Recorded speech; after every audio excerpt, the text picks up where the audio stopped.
ay. Dapat aja nggak kepayah. Iya na, gawin ko na. Arah-arah tahu kaya magapumpang mo na. Yo yo. Yan na, cateran mo.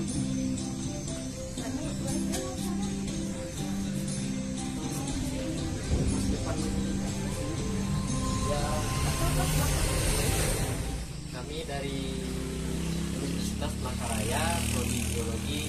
Perkenalkan, nama saya Frendy. Kemudian ada teman saya Mela. Jadi sebelah Mela ada Angela. Maksud dan tujuan kami di sini Bapak untuk mengetahui tentang apa saja yang dimaksud dengan sepundu. Sepundu itu adalah sejenis patung yang sepundu itu. Entah dia itu patung buat orang tua. Jadi kalau untuk tiwak, jadi itu dinamakan sepundu. Kalau untuk hiasan atau pajangan itu patung biasa saja.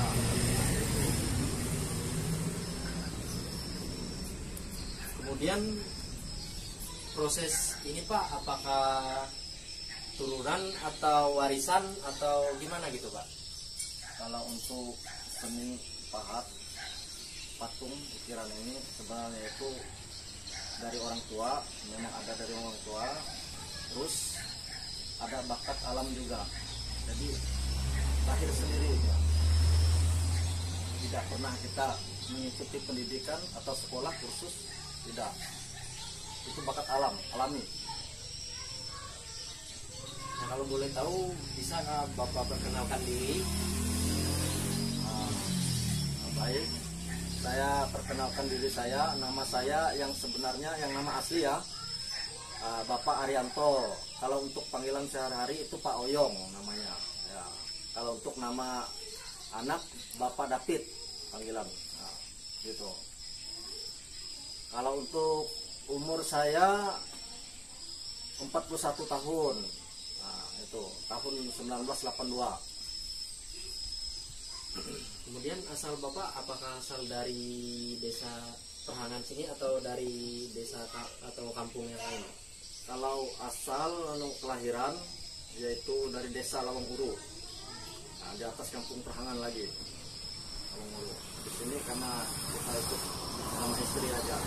Memang ada keturunan juga di sini di kampung Perhangan ini. Oh, berarti ada keluarga juga Pak? Ya.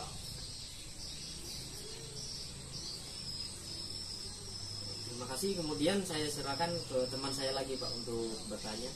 Baik, saya akan melanjutkan pertanyaan dari saudari Tengki. Sini pertanyaan saya ada dua Pak. Yang pertama itu tujuan dan fungsi pembuatan sepundu itu bagaimana?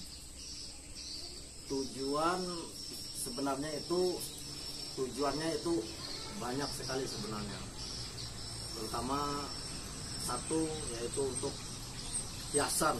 Nah, itu untuk hiasan rumah, untuk penjaga rumah. Terus yang kedua lagi, kalau untuk ada acara ritual adat, terutama upacara tiwa. Nah, jadi sepundu itu fungsinya itu sebenarnya untuk mengikat hewan, terutama hewan besar, terutama itu hewan kerbau.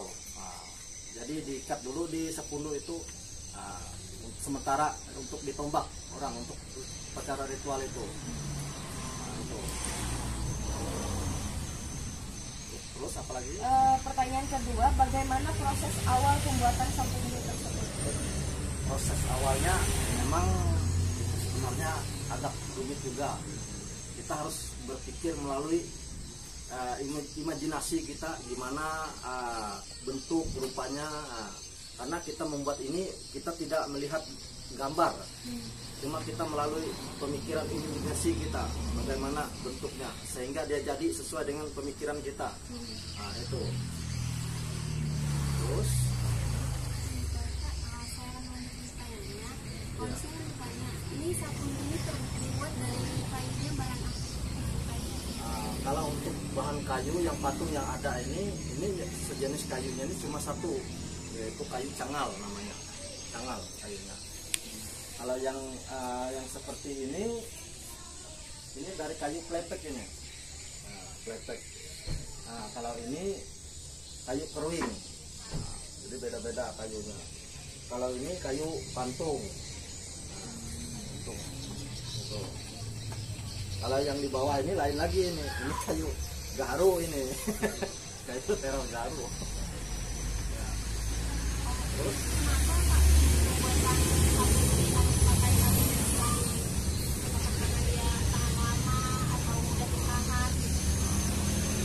kalau untuk bikin patung 10 ya.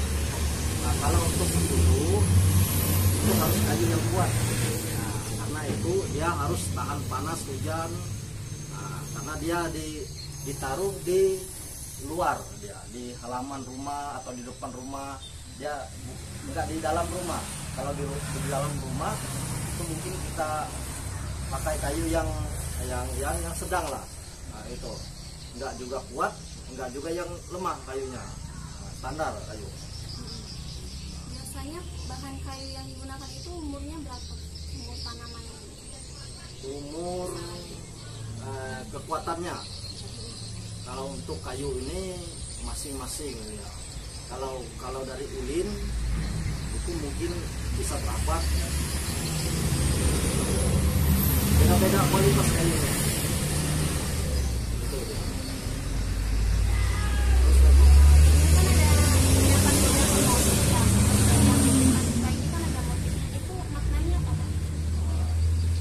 Motif ini sebenarnya itu seperti ukiran ini kan itu motif ciri khas Dayak, Kalimantan. Memang untuk motif-motif ini kita sudah tidak bisa membedakan atau dia motif dari kalteng, kalbar, kaltim ataupun kalsel. Jadi ukiran ini semuanya hampir sama. Itu untuk motif yang apa itu maksudnya berbeda-beda motif. Sebenarnya kita tidak bisa membedakan antara ini motif kalteng, kalbar, kalsel, kaltim. Nah, itu. Jadi sama. Oh, ini kan Pak dari ada beberapa sabun kan ada yang berdiri, Ya. ada juga yang duduk bersila gitu. Itu ada maknanya nggak Pak? Kalau untuk maknanya itu, yang pertama yang duduk ini kan dia duduk bersila, mungkin dia itu bermeditasi. Itu mungkin orang yang terpandang, punya kedudukan, punya jabatan, punya kekuatan. Nah, itu melebihi dari yang lainnya. Nah, seperti itu. Nah, seperti yang patung-patung yang ada yang bertaring, itu kan bukan manusia sebenarnya, itu orang entah dia jin apa. Nah, kalau kita lihat yang ini kan yang berdiri ini kan manusia dia rupanya. Nah, gitu. Berarti kalau untuk nama motif ini dia tidak bisa dipastikan gitu.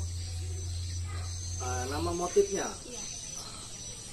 kalau motif itu mungkin tidak ada namanya, tapi kalau untuk sejarahnya ada. Nah, itu sejarahnya. Kalau sejarahnya kayak ini, seperti ini kan, yang berdiri ini kan orang tua. Otomatis kita sudah melihat patung ini orang tua, karena dia ada rutannya. Nah, itu sejarah dulu di kampung Manen Palura. Kalau yang ini itu temannya, yang perempuan yang di ujung sana itu temannya patung yang orang tua ini.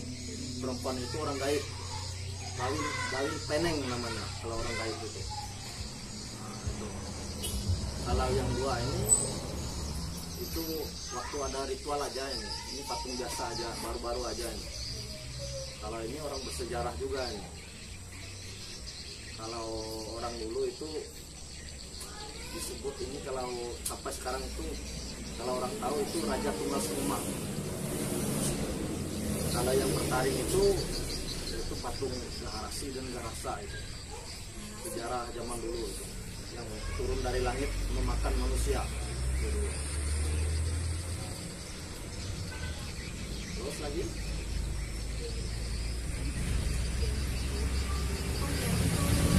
Dan yang berdirinya apakah ada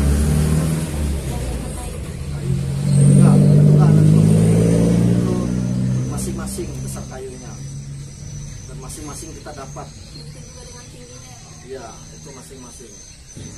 Tidak kita ukur anunya. Itu masing-masing. Untuk saya tambahan Pak, kalau dari yang Bapak sampaikan, sabun ini kan digunakan untuk acara villa ya Pak. Iya. Digunakan untuk menambatkan hewan kurban seperti kerbau misalnya. Nah kalau misalkan di acara villa itu kan ada orang yang meninggal ya, Apa tuh? itu yang penambatan kurban tuh kan digunakan untuk penambatan kurban di Nah, acara kurban, villa. ya, hewan kurban. Ya. Oh, apakah ada ketentuan gitu penggunaan sabun ini tuh yang bentuknya seperti anak-anak atau laki-laki atau perempuan?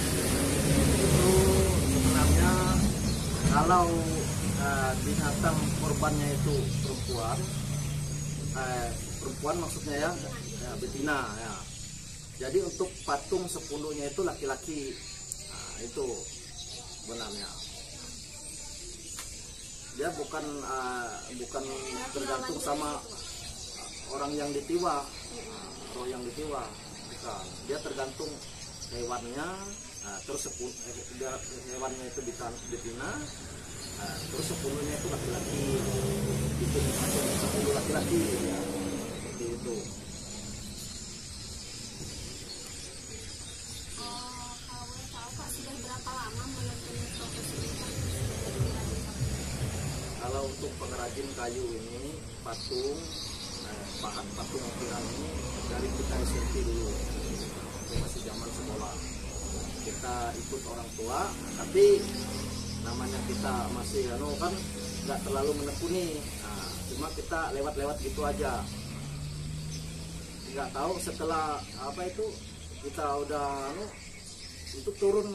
Nah, udah ada panggilan sesuatu yang memanggil kita sehingga kita bisa membuat seperti ini. Nah, sebenarnya kita dulu tuh nggak menekuni juga karena masih anak-anak lah sifatnya. Nah, suka main-main. Kalau untuk ngurus-ngurus ini nggak terlalu hobi dulu. Nah, setelah orang tua sudah nggak ada, timbul ada panggilan lagi untuk kita. Nah, itu sehingga kita bisa bikin patung seperti ini kan. Kalau orang yang nggak ada panggilan atau perintah itu mungkin dia bisa sakit. Nah, itu nggak sembarangan juga bikinan ini. Nah, patung-patung segala 10 ini itu kayu itu kan semakin lama dia itu ada penghuninya. Nah, ada roh halus yang tinggal di situ. Yang di sini cuma ada sudah.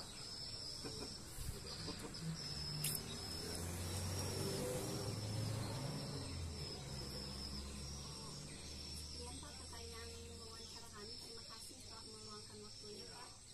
Semoga hasil wawancara kami ini nanti dapat kami sampaikan juga kepada teman-teman kami yang lain untuk meluaskan wawasan dan pengetahuan tentang sabun ini.